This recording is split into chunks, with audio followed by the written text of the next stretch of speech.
Bonjour à toutes, bonjour à tous, bienvenue dans cette interview spéciale sur Africa News et nous sommes aujourd'hui avec Fally Ipupa, artiste congolais d'envergure internationale. Fally Ipupa, bonjour. Bonjour. Merci d'avoir accepté notre invitation. Alors vous êtes également connu comme l'Aigle, comme DiCaprio, comme El Professeur. Comment est-ce qu'il faut que je vous appelle aujourd'hui? Aigle. Aigle. Voilà, c'est tout.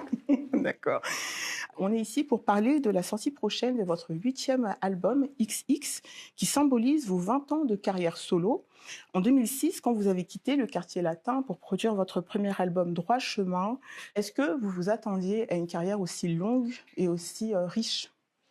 Langue peut-être, oui, mais pas aussi riche. Mais bon, j'avais quand même une vision d'être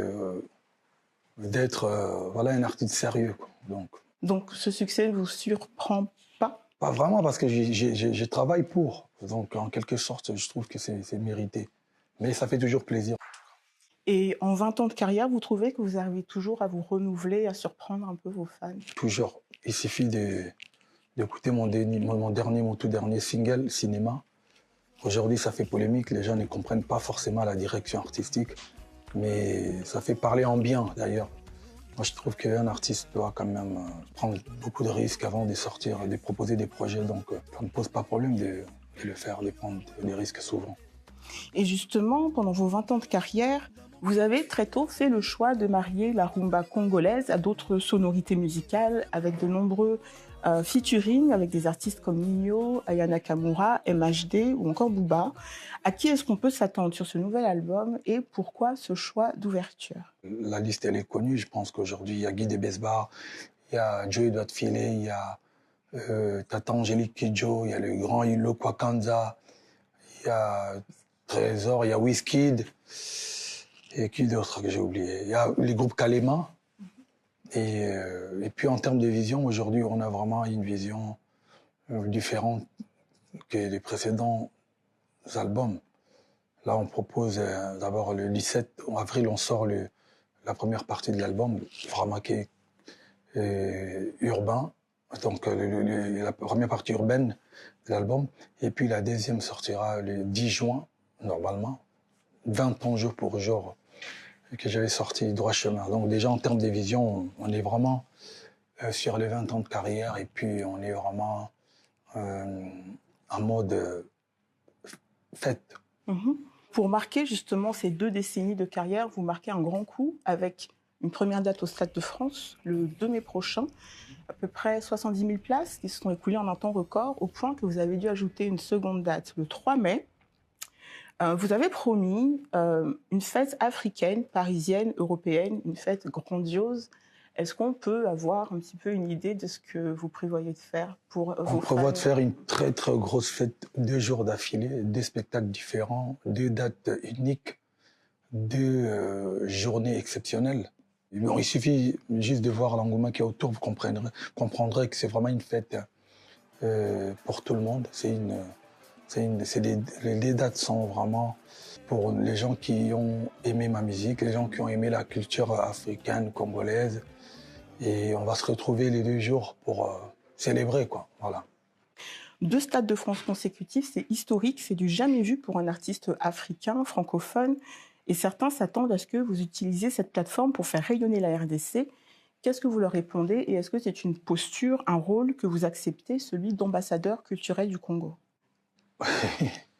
Déjà, c'est sûr que le drapeau congolais flottera en désordre, vraiment les 2 et le 3 mai au Stade de France. La culture congolaise sera présente, et la culture africaine d'ailleurs, j'ai envie de dire. Et voilà, on va faire rayonner, comme vous dites, nos valeurs. Donc, mais même si je ne suis pas vraiment, je suis pas ambassadeur de la culture congolaise. Mais je suis quelqu'un qui défend, qui fait véhiculer le message, qui pousse encore un peu plus loin la musique congolaise, en particulier la musique africaine en général. Donc voilà.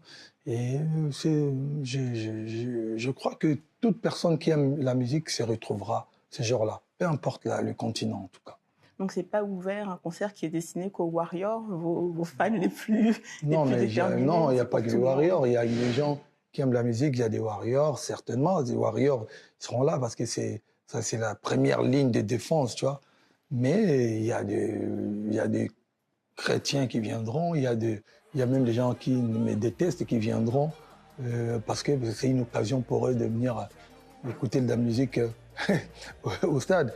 Et il y a même des gens qui n'ont jamais fait des concerts, qui n'ont jamais été dans un concert, qui viendront ce jour-là. C'est donc c'est vraiment une fête pour tout le monde, surtout qui aime la musique. Voilà, donc. Une dernière question, cinéma. Vous avez fait récemment vos premiers pas d'acteur dans le film Rumba Royale, un film qui raconte un peu les tensions dans le Congo belge avant l'indépendance, le tout sur fond de rumba, évidemment. Premièrement, est-ce que l'expérience vous a plu et est-ce que c'est quelque chose à quoi il faut qu'on s'attende à vous voir plus souvent dans ce registre? Ouais, moi je suis sûr que je vais vous saouler avec ça. Vous allez pouvoir écouter le Fally artiste et regarder le Fally acteur, quoi. Parce que c'est quelque chose que j'aime depuis. Hein. J'ai déjà eu à faire quelques projets, mais en tout cas la première fois au cinéma, c'était pour un rôle principal, c'était avec Rumba Royale. Pour moi, c'était une bonne expérience. J'ai beaucoup appris en tout cas, je pense qu'il y aura d'autres projets qui vont arriver. Un mot de la fin pour les personnes qui nous regardent, pour celles qui vous connaissent, pour celles qui ne vous connaissent pas, qu'est-ce que vous voudriez leur dire? Rendez-vous à ne pas rater, c'est le 2 et le 3 mai au Stade de France. Meilleur concert de l'histoire. Donc venez le vivre. Voilà. Merci Fally, l'aigle. Merci à vous, ma Merci sœur. infiniment.